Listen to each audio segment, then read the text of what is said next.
Bonjour à tous, merci d'être avec nous aujourd'hui pour une session qui se veut assez dynamique. On va parler en fait du calcaire et d'un nouvel outil dans la prise en charge des lésions calcifiées qui est le Lytix. Donc j'ai la chance d'animer cette session avec Frédéric Bouisset, Charlotte Trouillet et Pierre Robert. On va commencer en fait avec Frédéric. Est-ce que tu peux nous expliquer un peu quel est l'intérêt finalement de s'intéresser au calcium ? Alors, pourquoi le calcium c'est un problème ? On en a beaucoup parlé au cours de ce congrès, on en parle régulièrement dans les congrès de cardiologie interventionnelle, parce que dès lors qu'il y a du calcium, on le voit, les résultats cliniques sont moins bons, et vraiment moins bons. Ça, ce sont des événements durs, 2 fois plus d'infarctus ou de décès, dès lors qu'on s'adresse à des lésions sévèrement calcifiées. Pourquoi ça ? Parce que le calcaire, en altérant la compliance des vaisseaux, s'il n'est pas bien préparé, va poser un problème lors de l'implantation du stent qui sera incomplètement ouvert. Et un stent qui n'est pas bien ouvert, c'est la porte ouverte au problème. Vous le savez, ce qu'on appelle la MSC, la Minimal Stent Aera, la plus petite aire du stent, en fait, est directement corrélée au risque de voir la situation se compliquer pour le patient. Ça, c'est des données assez récentes d'Eilumen. Et vous voyez que dès qu'on passe en dessous de ce 4, là, de ce 4 mm², vous voyez le taux de TLF qui s'envole pour ces patients-là.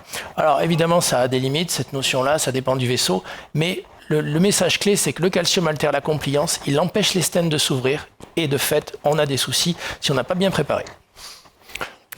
Donc ça, maintenant, ça a été quand même bien identifié, et notamment l'IAPCI a créé un très beau papier en 2023 qui résume maintenant tous les moyens à disposition pour le prendre en charge, avec notamment 2 algorithmes très détaillés, un sans imagerie, un avec imagerie. Cependant, il y a encore des limites à ces outils, même si maintenant on n'a plus qu'un outil, on a toute une panoplie d'outils, mais parfois ils restent insuffisants, c'est-à-dire que malgré une préparation, il y a des stents qui sont insuffisamment expandus. Parfois, il est nécessaire d'utiliser 2 outils pour obtenir le résultat escompté. Donc, même si c'est une solution, ça reste plus lourd. Il n'y a aucun outil qui permet de traiter 100% des lésions. Et puis, il reste des problèmes de délivrabilité, de complications, et puis également de coûts et de remboursement. Donc, en gros, si on cherche encore à progresser sur ces outils, quel serait l'outil idéal ?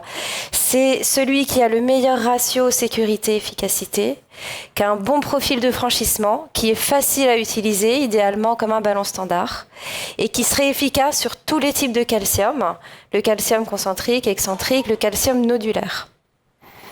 Et du coup, on a dit qu'on allait parler d'un nouvel outil, qui est l'outil qui s'appelle le Lytix. Est-ce que tu peux essayer de nous en parler un peu, de parler de cette technologie, comment ça fonctionne ? Donc en effet, il y a un nouvel outil qui est à disposition, qui s'appelle le Lytix, et dont le principe repose sur le principe physique du contact de Hertz. Qu'est-ce que c'est le contact de Hertz ? C'est les contraintes qui se développent lorsque 2 surfaces courbes viennent en contact et se déforment légèrement sous l'application des forces appliquées. Donc en fait, ce principe, il y a 3 facteurs prépondérants. C'est la force de contact, la surface entre la sphère et l'objet, donc qui dépend du rayon de courbure de cette sphère, et puis de la capacité du tissu à se déformer, donc c'est ce qu'on appelle le module d'élasticité. Donc premièrement, la force de contact, c'est un des premiers principes de biophysique qu'on a appris. Pression, c'est la force sur la surface, c'est la force qu'exerce un objet sur une surface, ça dépend du poids de l'objet et de la surface à laquelle s'applique ce poids. Un modèle très imagé, c'est si on vous écrase le pied, qu'est-ce qui applique le plus de force ? Est-ce que c'est une patte de 30 cm d'un éléphant de 5 tonnes ou est-ce que c'est le talon aiguille d'une femme de 60 kg ? Si on fait les calculs, en fait, c'est le talon aiguille qui va appliquer le plus de force. Donc, il y a un intérêt à être extrêmement focal. Et donc, le contact de Hertz, il y a à la fois la force de surface, il y a le rayon de courbure, donc c'est-à-dire la surface qui va s'appliquer et la capacité du tissu à se déformer. Et on voit, ce qui est intéressant, c'est que ça ne va pas du tout être la même chose sur le tissu mou et sur le calcium. Les modules d'élasticité sont différents. Donc sur le calcium, on va beaucoup moins se déformer. Du coup, la surface ne sera pas la même et la force de contact également. Et du coup, sur le calcium, l'énergie va être amplifiée par rapport au tissu mou. Et c'est ça qui est intéressant, c'est qu'en effet, on va avoir un effet qui va être amplifié sur les plaques calciques, ce qui fait que quand on gonflera un ballon à 5 atmosphères, on aura une amplification des forces sur les zones calciques qui sera un équivalent de 50 atmosphères. Et le fait d'avoir plein de petits points focaux comme ça va permettre d'être dur sur le calcium et mou sur les tissus avec plein de petits points de fracture qui vont améliorer la compliance du vaisseau. Du coup, Benoît, est-ce que tu peux nous présenter brièvement ce ballon ? Oui, bien sûr. Donc en fait, comme vous pouvez le voir ici, c'est un ballon qui est un ballon semi-compliant. Vous voyez qu'il y a plein de petites billes métalliques qu'on va retrouver ici. Donc vous avez en fait les différentes possibilités de design du ballon. Donc on va avoir soit 3 lignes avec 9 hémisphères, soit 5 avec 9 en fonction de la plateforme qu'on va utiliser. La longueur du ballon sera toujours de 14 mm et on peut avoir des diamètres donc, qui vont évoluer de 1,5 à 3,5. On va l'utiliser comme un ballon standard. Donc on prend un guide coronaire standard, on prend évidemment du C-French, enfin comme une angioplastie disons banale.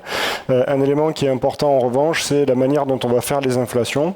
Et si on doit résumer l'utilisation du Litix, elle est relativement simple, on fait une prédilatation pour pouvoir faciliter le passage du dispositif, parce qu'il est évidemment plus gros qu'un ballon normal pour un franchissement plus simple.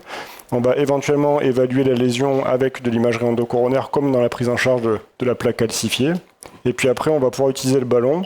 Donc la règle, c'est de faire 1 seconde par atmosphère à peu près, donc de ne pas faire une inflation qui est trop rapide. Et puis ensuite, on va aller optimiser la préparation avec une post-dilatation avec un ballon non compliant habituel pour pouvoir amener ensuite le stent.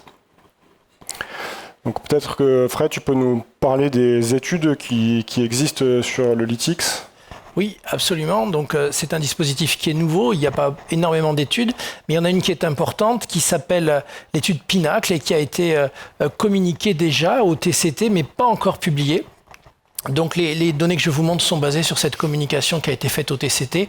C'est une étude à monobras, donc où on a enrôlé une 60aine de patients qui présentaient des lésions calcifiées.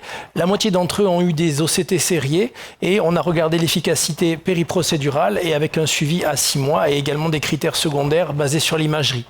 Rapidement, la population, c'est une population classique de patients calcifiés, majorité d'hommes, 72 ans, un tiers de diabétiques, des lésions relativement courtes, des patients quand même sélectionnés. C'était une première étude sur ce device avec des lésions calcifiées, je dirais, assez classiques. Donc, par rapport à ce qui se passe dans la période hospitalière et dans les 30 premiers jours, en fait, sur ces 60 patients, il y a eu un seul événement qui est un événement périprocédural, un infarctus périprocédural, donc 98,3% de ce qu'ils ont appelé le clinical success et 100% d'angiographic success, qui est défini comme une bonne expansion du stent sans sténose résiduelle et sans complications angiographiques sévères. Donc une procédure qui est sûre, le mot-clé c'est ça, une procédure qui est simple et qui est sûre. Très intéressant, donc les données d'imagerie, parce qu'on a beaucoup parlé de calcium et d'imagerie au cours de ce congrès, et vous savez que ce qui importe, c'est l'expansion du stent, on le disait encore tout à l'heure.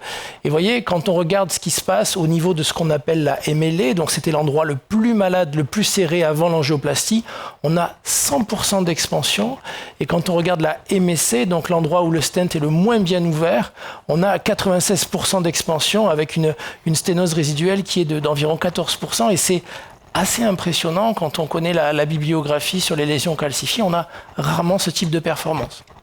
Quelques exemples, et surtout pour comprendre comment ça marche. Vous voyez un cas de calcium concentrique, il y avait une calcification concentrique au départ de 360 degrés.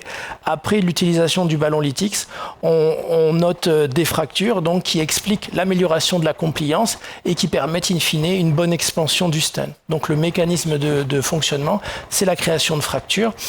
Plus de 85% des patients sur ces OCT avaient des fractures, ce qui est beaucoup dans ce type de malade. Et vous voyez, l'intérêt aussi, c'est qu'il y avait des calciums excentriques dans cet essai.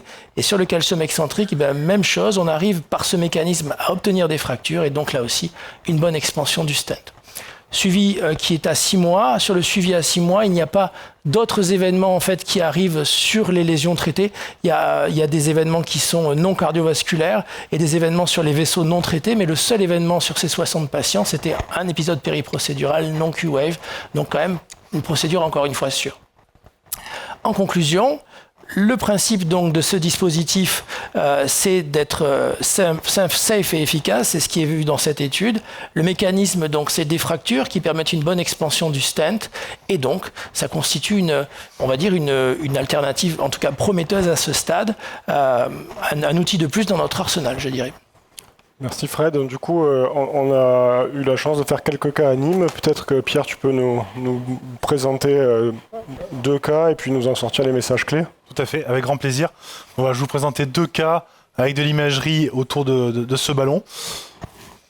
Hop, le premier cas, il s'agit d'une patiente de 68 ans, référée pour un angor instable avec un bon VG, chez qui on trouve une subocclusion de la colonne droite moyenne massivement calcifiée, avec, comme vous pouvez le noter sur l'angiographie, un volumineux bourgeon calcaire, qu'on retrouve également à l'étude IVUS initiale.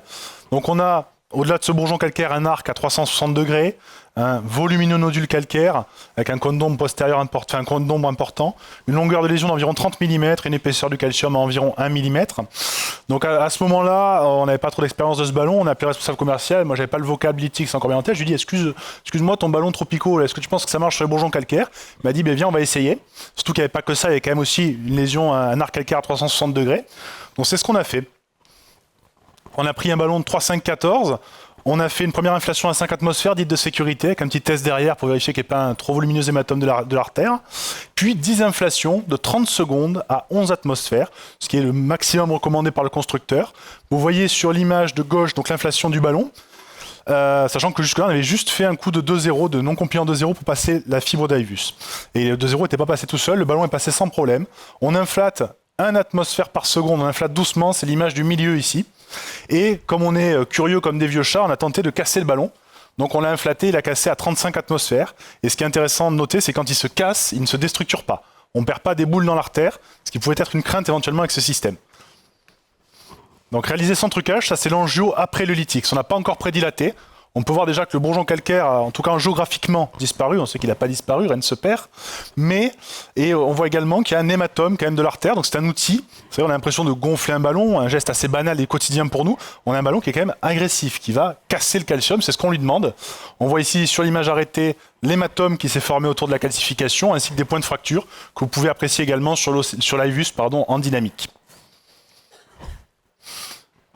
Après avoir réalisé cela, bien sûr, on prédilate, après avoir appliqué le ballon Lytix, et on peut amener sans aucune peine un stent de 4,38 parce que la plaque était assez longue, la plaque calcifiée, et le déployer sans peine. Alors on aime bien nous faire des stent boost en fait sur les largages de stent. Je trouve que c'est toujours très informatif. On voit bien que les calcifications sont repoussées, le stent a l'air de bien s'ouvrir. On l'a post-dilaté avec un non compliant de 4,5. Et voilà le résultat angiographique final. Et en IVUS également sur votre gauche, on a une expansion qui a au moins 85%, on garde quand même une empreinte en regard du nodule, même si sur l'angiographie on a l'impression que c'est parfait, qu'on est les meilleurs du monde, il y a quand même toujours une empreinte en IVUS, mais un résultat qu'on a jugé tout à fait satisfaisant. On va parler ensuite d'un deuxième cas, sans pause. Il s'agit d'un patient de 75 ans qui a un angor d'effort avec une échographie d'obutamine positive en antérieur. On lui fait la choro, alors lésion pas forcément évidente à dégager, il y a une sténose en fait très serrée de l'IVA paraostiale, sur un patient qui par ailleurs n'a pas de droite. Voilà, c'est pas comme ça qu'il faut faire avec le truc. Voilà. Et on voit en IVUS ici en OCT en image arrêtée, après par ailleurs prédilaté avec un ballon non compliant de 2 mm, c'est notre pratique habituelle. On voit qu'il y a un arc calcaire d'environ 270 degrés, d'importants nodules calcaires, une EMLA qui est à moins de 2 mm carrés. Et donc pareil, on se dit peut-être bonne indication pour le Lytix, on va essayer. Donc toujours pareil, le 3,5-14, c'est le seul qu'on utilise chez nous. 10 inflations, 11 atmosphères à 30 secondes. On mobilise entre chaque inflation le ballon. Petite rotation, on pousse, on tire un petit peu pour que les picots aillent s'appliquer à des endroits différents de la plaque. On peut voir ici sur les images arrêtées, en bas au milieu, des traits de fracture. Également, même sur la droite, on a carrément pété un mur porteur pour ouvrir une pièce supplémentaire dans la chambre. Et sur l'image dynamique, il y a un stent qui est en distalité de l'artère, je vais vous préciser. On voit ces fractures qui sont nombreuses. Voilà, on a bien attaqué le calcium. On peut voir que l'OCT est saccadé. C'est pas qu'on ne sait pas faire de l'OCT, c'est que la fibre est trappée dans les calcifications de l'artère. Un des petits tips centriques, ça peut être de mobiliser éventuellement le guide pour s'en affranchir. Le stenting, un stent de 3,5-15, après prédilatation, toujours pareil, obligatoire. On post-dilate avec un ballon de 4,6. On peut voir en stent boost que l'ouverture semble satisfaisante. Le contrôle angiographique, comme souvent, est satisfaisant, mais on le confirme en IVUS avec une expansion à plus de 100%. Voilà, un stent bien imposé et un résultat qu'on a jugé satisfaisant. Voilà, c'est tout pour notre expérience sur 2 cas, sachant qu'on en a fait d'autres depuis avec pareil des résultats toujours encourageants. Merci Pierre pour ces retours. Peut-être on peut prendre 2-3 minutes pour un peu avoir le sentiment de la salle. Est-ce qu'il y a des gens qui ont pu avoir la chance d'utiliser ce ballon et qui voudraient faire un petit retour d'expérience? Benjamin, tu as un commentaire à faire en particulier? Vous pouvez peut-être avoir un micro s'il vous plaît. Merci. Non, mais d'abord, c'est des très beaux cas que vous avez présentés. Et en fait, on a utilisé une dizaine de cas à la clinique Pasteur. Et ce qui est surprenant, en fait, malgré la construction et le schéma du ballon, c'est que le profil est relativement très satisfaisant, malgré ses picots embarqués. Et en fait, c'est très simple d'utilisation. C'est vraiment... alors, j'ai vu que vous prédilatez systématiquement. Je pense que c'est un bon message. Mais quand même, globalement, le profil de ce ballon est très facile d'utilisation. Et c'est effectivement, on a un sentiment de sécurité qui est relativement agréable. Après, ça reste le début de l'expérience, comme vous l'avez bien dit, mais c'est assez surprenant en fait. On pourrait penser que c'est un truc un peu bulky et finalement, c'est plutôt une bonne surprise. Toujours en ayant prédilaté qu'avec un ballon de 2-0 à chaque fois et qui n'est pas passé tout seul sur les 2 lésions, c'est vrai que c'est étonnant, ça passe facilement. Moi, ce qui m'étonne toujours aussi, c'est le contrôle post-lytics. On voit vraiment qu'on a fait quelque chose.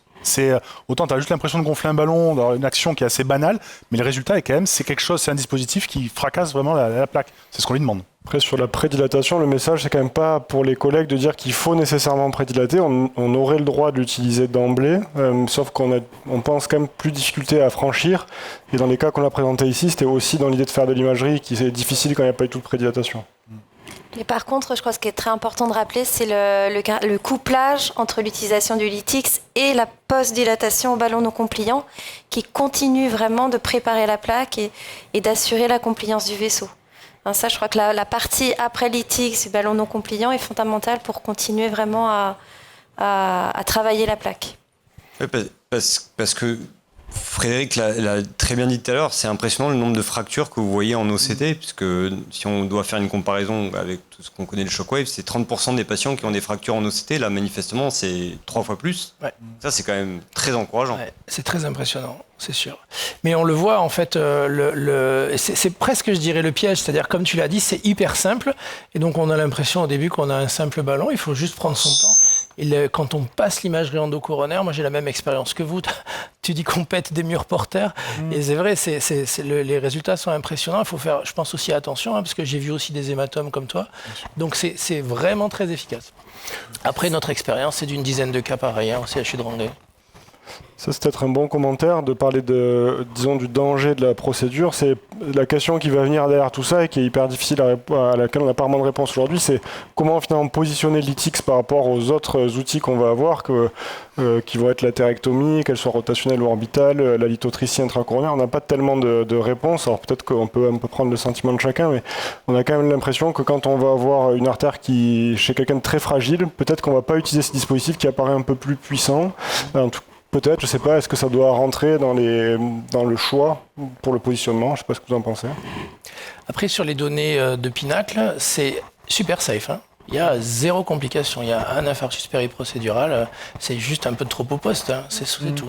Donc, sur les données dont on dispose dans la science, on va attendre de plus large registre, mais la safety n'est pas à ce stade une inquiétude.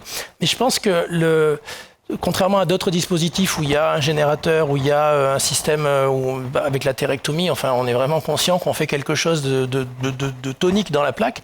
Là, comme c'est un ballon classique, on pourrait le prendre un peu cool. En fait, il faut avoir, tu l'as bien montré, Charlotte, on multiplie l'énergie par 10, quoi.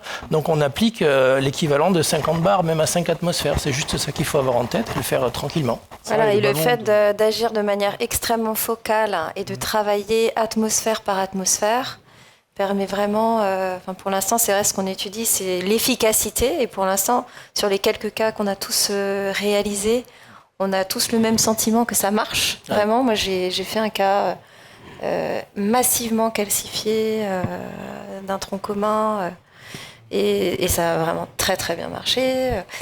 Donc on a vraiment ce sentiment d'efficacité et aussi cette sécurité ou en termes de taux de complication. Après, il y a un détail qu'on n'a pas dit qui est important, parce qu'il y a la diapo qui est affichée, c'est pour tous les collègues qui sont là. En fait, c'est quelque chose dont on n'a pas l'habitude. La pression nominale, elle est à 5 atmosphères, donc ça, il faut vraiment y penser. On a plutôt l'habitude à utiliser, en particulier dans les lésions calcifiées, nos ballons assez fortement pour pouvoir les gonfler. On aime bien les gonfler fort. Il y a toujours celui qui va gonfler le plus fort, t'as mis à 22, 24, 26. Il ne faut pas rigoler avec ce ballon-là, hein. Il faut vraiment utiliser pour de vrai les données du constructeur. Vous voyez que normalement on ne doit pas dépasser 12, on vous a montré que ça peut être plus loin, mais on va avoir quand même un ballon qui grossit, il faut faire attention. Dans notre exemple, les deux exemples qu'on a montrés, on avait un ballon de 3,5 gonflé à 12, on était en fait à 3,9 sphères comprises de diamètre en fait d'inflation. Donc voilà, il faut avoir ça en tête, même sur une artère de 4 mm, il faut prendre un 3,5 presque. Il faut intégrer dans le calcul des diamètres les hémisphères qui font 0,2 mm, donc x2. Il faut quasiment rajouter un demi-millimètre. Et donc, c'est vrai qu'en travaillant atmosphère par atmosphère, si on a un bon déploiement du ballon et qu'on n'a pas d'empreinte, il vaut mieux, je pense, faire plusieurs inflations en mobilisant un petit peu le ballon pour aller travailler de manière douce la plaque, que de forcer les atmosphères et être potentiellement traumatique.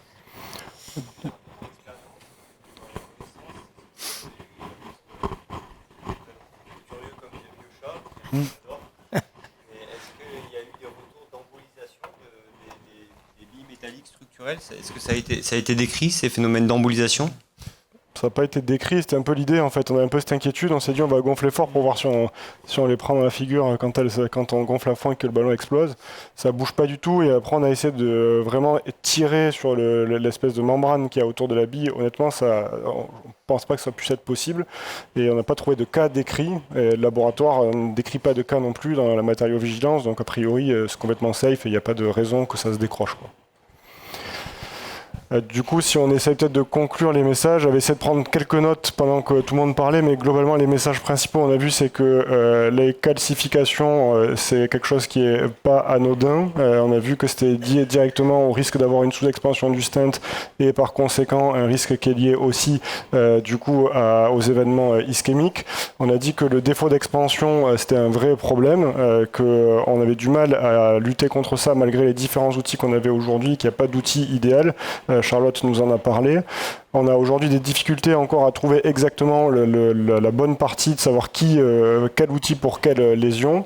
On a vu que le Lytix, il avait un intérêt avec un effet mécanique qui est clairement sécure. On l'a vu avec l'étude Pinacle qu'a présenté Frédéric Bouisset et puis avec notre utilisation à nous. Sur l'utilisation de tous les jours, globalement, il faut penser à la pression nominale, il faut penser à l'inflation lente, une seconde par atmosphère. Éventuellement, comme l'a dit Pierre, faire une petite rotation du ballon pour espérer que les billes soient à des endroits différents de la plaque calcifiée. Et globalement, maintenant, il va falloir en faire un peu chacun son expérience et peut-être travailler ensemble sur la place de l'imagerie. Est-ce que ça va être des lésions plus circonférentielles ou peut-être des profondeurs de plaques encore plus importantes pour espérer les casser. Voilà, merci à tous d'avoir été présents.